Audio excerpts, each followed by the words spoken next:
Mutton biryani में आलू डालकर आज हमने बनाए तो बहुत ही एक डिफरेंट सा टेस्ट भी आया है और मज़े की भी बहुत बनी थी।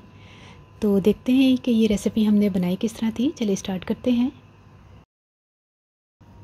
बिस्मिल्लाहिर्रहमानिर्रहीम। अस्सलाम वालेकुम। क्या हाल है तमाम देखने वालों के? सब अपने घरों में खुश रहें, आबाद रहें, आमीन सुम्मा आमीन।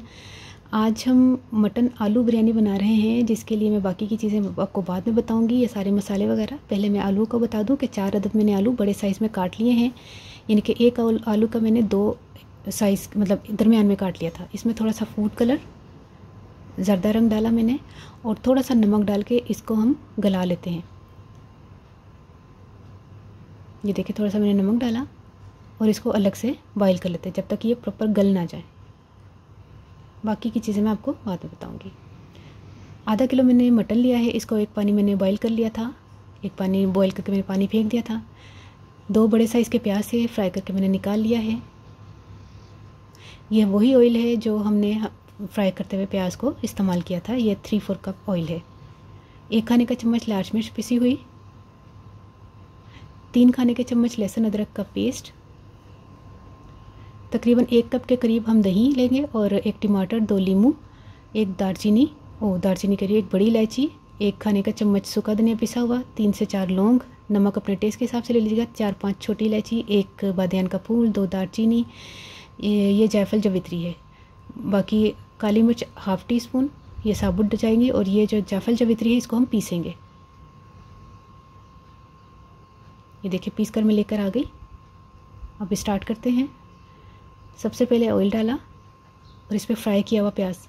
अच्छा, प्याज आप उसी वक्त भी फ्राई कर सकते हैं, ये बाकी का मैंने बचा लिया दम में देने के लिए, उसी वक्त भी फ्राई कर सकते हैं, लेकिन चूँकि टाइम को बचाने के लिए मैंने पहले से फ्राई करके रखा हुआ था इसलिए। अब लहसुन अदरक डाल के गोश्त टमाटर इसको भूनते हैं तकरीबन 5-6 मिनट। दही डाल दें, सारे मसाले इकट्ठे डाल दें, लाल मिर्च वगैरह भी। अच्छा, ये आलू बुखारा मैंने बताया नहीं था, ये 10-12 आलू बुखारा मैंने भिगो के रखा था, ये भी डाल दे साथ में। और ये जो लीमू मैंने आपको शुरू में बताए थे 2 अदद, उसका रस निकाल के मैंने वो भी डाल दिया। थोड़ा सा पानी डाल के इसको गलने के लिए रख देते हैं। आधा किलो चावल मैंने बॉईल करने के लिए पहले भिगोए हैं और इसमें नमक जाएगा और बाकी की चीज़ें मैं आपको बताती हूँ। 3-4 लौंग, 2 बादियान के फूल, 2 दालचीनी, इनको 80% तक हम गला लेंगे। पानी बॉईल हो चुका है, नमक डाला तकरीबन 1.5 खाने का चम्मच, इसमें सारे मसाले डाल के अब हमने चावल डाल दिए। तकरीबन 5 से 6 मिनट हम चावल को बॉईल करेंगे, 80% तक हमने इनको गलाना है। ये देखिए, गल गए हैं। अच्छा, जो सालन हम पकने के लिए रखा हुआ था गोश्त का वो गल चुका और इसमें आलू डाल दिए। चावल बॉईल करके हमने छलनी में से निकाल लिए थे, अब हमने इसकी तह लगानी है। सबसे पहले चावल थोड़े से डाल के उसमें 1 टमाटर मैंने बारीक बारीक काट लिया था, धनिया है और लीमू, हरी मिर्चें, फिर चावल की तह लगा दें और लास्ट में जो प्याज हमने बचा के रखा हुआ था वो भी इसके ऊपर डाल दें।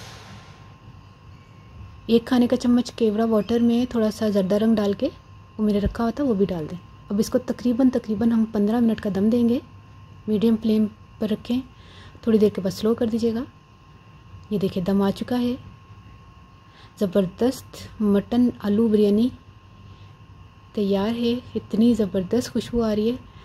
मैंने तो फर्स्ट टाइम मटन में आलू डाले हैं, चिकन में तो आलू कभी डाल भी लेते, लेकिन इसमें मैंने डाले तो बहुत मज़े की और डिफरेंट भी टेस्ट आ रहा था। मसाले भी थोड़े डिफरेंट मैंने डाले थे। ये देखिए, कितनी ज़बरदस्त बिरयानी तैयार हो गई है। ट्राई करके मुझे ज़रूर बताइएगा आपको ये रेसिपी कैसी लगी। हुन मैं पंजाबी सा आधा किलो मैं गोश्त लिया सी, प्याज फ्राई करके तो वो लहसुन अदरक पा के टमाटर पा के मैं भुनिया में, फिर उस बाद दही पा के सारे मसाले पाते ने, फिर चावल नूं अलग बॉईल करके तो उस तो बाद आखिरी चो गोश्त दे विच आलू मिक्स किए ने ते आलू देखो किड्डे सोहने कलर दे आए ने। आलू मिक्स करने के बाद उसके बाद चावलों की तह लगाइए, नाल टमाटर ते हरा धनिया ते ऐसे लीमू वगैरह पा के हरी मिर्चा पा के दम देता है। 10-15 मिनट का दम देता है, तैयार हो गया बिरयानी। ट्राई करके मैंने दसना थानू रेसिपी कैसी लगी। अपनी दुआ याद रख लेना। ओके, अल्लाह हाफिज़।